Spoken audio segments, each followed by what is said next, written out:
45 one एवं पर्यावरण पर मुझे बोलने का मौका दिया, आपका आभार व्यक्त करता हूँ। अभी हम सभी मांग संख्या 30 पर जनजाति क्षेत्रीय विकास विभाग की पर चर्चा कर रहे हैं। मैं सदन को बताना चाहता हूँ कि सन 1977 में जनता पार्टी की सरकार बनी थी राजस्थान में। भैरव सिंह जी शेखावत स्वर्गीय मुख्यमंत्री बने थे और नंदलाल जी मीणा हमारे राजस्थान में पहली बार जनजाति मंत्री बने थे और उसके बाद में हमारे राजस्थान में इसका काम शुरू हुआ। और उसके बाद में सन 1995 में जब वापस राजस्थान में भैरव सिंह जी शेखावत साहब मुख्यमंत्री बने और उस समय ये जो टीएसपी क्षेत्र हम सभी बात करते हैं, माननीय भैरव सिंह जी शेखावत एवं माननीय नंदलाल जी मीणा ने इसको टीएसपी क्षेत्र घोषित किया। और उस समय पंचायती राज में भी आपने आरक्षण की व्यवस्था की। उससे पहले हमारे जो SC ST के लोग थे, ST के लोग, वो डायरेक्ट ही उस पर आरक्षण नहीं था, तो उस समय आरक्षण लागू किया और हमारे कई भाई बहन सरपंच भी बने, प्रधान भी बने और जिला प्रमुख भी बने।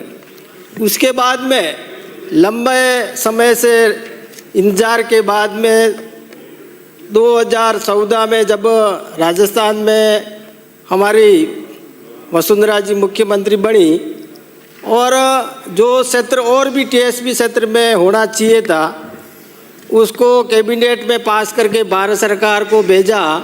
और 2018 में हमारे इस क्षेत्र में जो वंचित था, आपके जैसे प्रतापगढ़ हो, आपके चित्तौड़ हो, आपके सिरोही हो, पाली हो, आपके उदयपुर में जो मेरा क्षेत्र है गोगुंदा, वो भी उसमें शामिल नहीं था, तो उस समय शामिल हुआ। कहने का मतलब मेरा ये है कि इस क्षेत्र में जनजाति को यदि किसी ने आगे बढ़ाने का काम किया तो भारतीय जनता पार्टी ने किया। और आप देखेंगे शिक्षा का जो अभी बता रहे थे, शिक्षा के क्षेत्र में हमारे यहाँ पर प्रत्येक ग्राम पंचायत में पहले 8वीं का विद्यालय नहीं था। सबसे पहले भैरव सिंह जी शेखावत ने घोषणा की कि प्रत्येक ग्राम पंचायत पर 8वीं का स्कूल होना चाहिए, मिडिल स्कूल। उसके बाद में वसुंधरा जी आए थे, उन्होंने 10वीं तक किया। और वापस दूसरी बार जब 2013 में जब वसुंधरा जी मुख्यमंत्री बनी थी तो उस समय हमारे यहाँ पर 12वीं के विद्यालय खोले गए।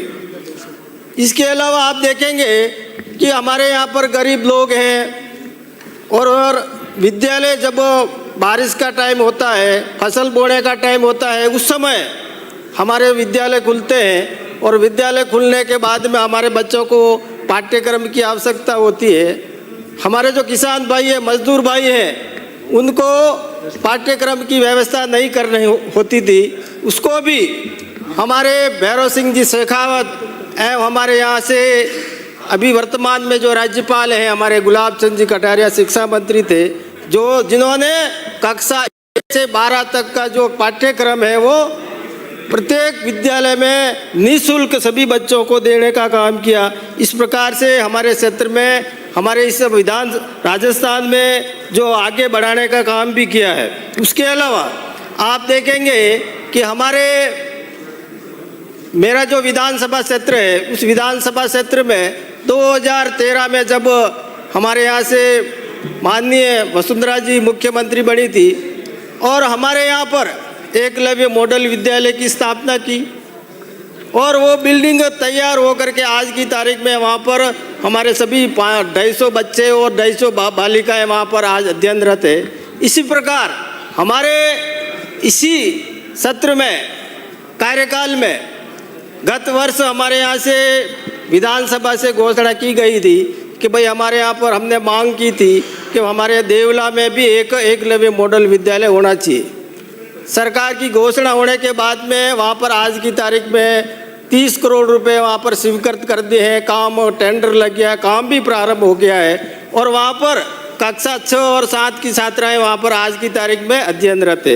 इसी प्रकार उच्च शिक्षा में हमारे यहाँ पर मेरे विधानसभा में 4 पंचायत समिति लगती है, सायरा, गोगुंदा, बड़गांव और कोटड़ा। सायरा में भी गत वर्ष हमने आपके यहाँ से कॉलेज की घोषणा की गई थी और कॉलेज की घोषणा के साथ साथ में वहाँ पर प्रथम वर्ष का वहाँ पढ़ाई शुरू हो गई है। 5 करोड़ रुपए वहाँ पर स्वीकृत भी हो गए हैं और स्वीकृत होने के बाद में काम भी प्रारंभ कर दिया है। हमारे यहाँ पर गोगुंदा में 2013 में कॉलेज की स्थापना की, आज की तारीख में 800 बच्चे उसमें पढ़ाई कर रहे हैं और बड़गांव में भी हमारा एक कॉलेज की स्थापना की, वहाँ पर भी बिल्डिंग का काम चल रहा है, पढ़ाई का काम भी चल रहा है। इस प्रकार से हमारे क्षेत्र में इस आदिवासी क्षेत्र को आगे बढ़ाने का काम किया है। इसी प्रकार सड़कों के मामले में आप देखेंगे पहले क्या हुआ करता था, चुनाव आते थे और चुनाव के समय में थोड़ा सा वो हो जाता था, भाई घोषणा हो गई है, वोट पड़ने वाले हैं और हमारे नेताजी वहाँ गांव में जाते थे और गांव में जा कर के एक फीता लंबा करते थे, उसके बाद साथ में एक राख उसको लंबा कर देते तो गांव वाले मान लेते कि भाई हमारे यहाँ सड़क आ गई करके वोट देते। लेकिन हमारे देश के प्रधानमंत्री अटल बिहारी वाजपेयी साहब ने 250 तक की आबादी को आज की तारीख में सड़कों से जोड़ दिया है और वर्तमान में 2011 की जनगणना के अनुसार भी आज हमारे यहाँ पर सड़कों का काम चल रहा है। इसी प्रकार आप देखेंगे बिजली के क्षेत्र में, बिजली हमारे यहाँ पर क्या हुआ करता था, जब वोट पड़ते थे गांव में कहीं पर भी खंबे बिजली विभाग वाले खाली कर रखते थे और एक ट्रैक्टर में भर करके गांव में ले जा करके खड़े कर देते थे अपने आप ही और गांव में कहते थे कि हम लाइट आ गई, लाइट आ गई। इस प्रकार से गांव वाले वोट देते थे। लेकिन इस बार हमारे देश के प्रधानमंत्री नरेंद्र मोदी जी ने हमारे जो गांव में जो लास्ट में जो मकान है पहाड़ी पर, वहाँ पर भले 10 खंबे लगे होंगे लेकिन वहाँ पर भी लाइट पहुँचाने का काम भी हमारे देश के प्रधानमंत्री नरेंद्र मोदी जी ने किया है और उस लाइट जाने से आज आप देखेंगे उस परिवार को चाहे अब सिंगल फेस की मोटर लगा रखी होगी, उसके घर में 1-2 बोरी गेहूँ उसके खुद का होगा, उसके घर पे आके सब्जी भी होगी, हरी सब्जी भी मिलेगी। इस प्रकार से हमारा जो क्षेत्र है वो आगे बढ़ रहा है। इसके साथ में मैं जनजाति मंत्री जी से निवेदन भी करूंगा कि हमारा जो आदिवासी क्षेत्र है और उस आदिवासी क्षेत्र में हमारे यहाँ पर ज़्यादा बड़े खेत नहीं है, छोटी जोत है और छोटी जोत होने से वहाँ पर 3 फेज का जो कनेक्शन होता है तो उस पर लोड भी ज़्यादा रहता है, सरकार का खर्चा भी आता है। तो मैं सरकार से मांग करता हूं कि सिंगल फेज के कृषि के कनेक्शन की ऐसी घोषणा हो जाएगा तो पूरे हमारे जो आदिवासी बेल्ट है उसके अंदर फायदा होगा। उसके अलावा आप देखेंगे कि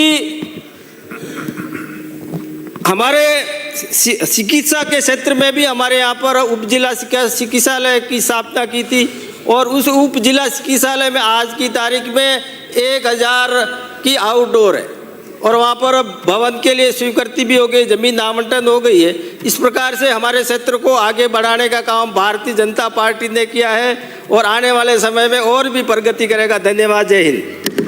श्री चंद्रभान सिंह। सभापति महोदय, मैं प्रस्ताव करता हूँ सदन का समय आज की कार्यसूची समाप्त होने तक के लिए बढ़ाया जाए। सदन का समय आज की कार्य माननीय सभापति महोदय तक बढ़ाया जाए।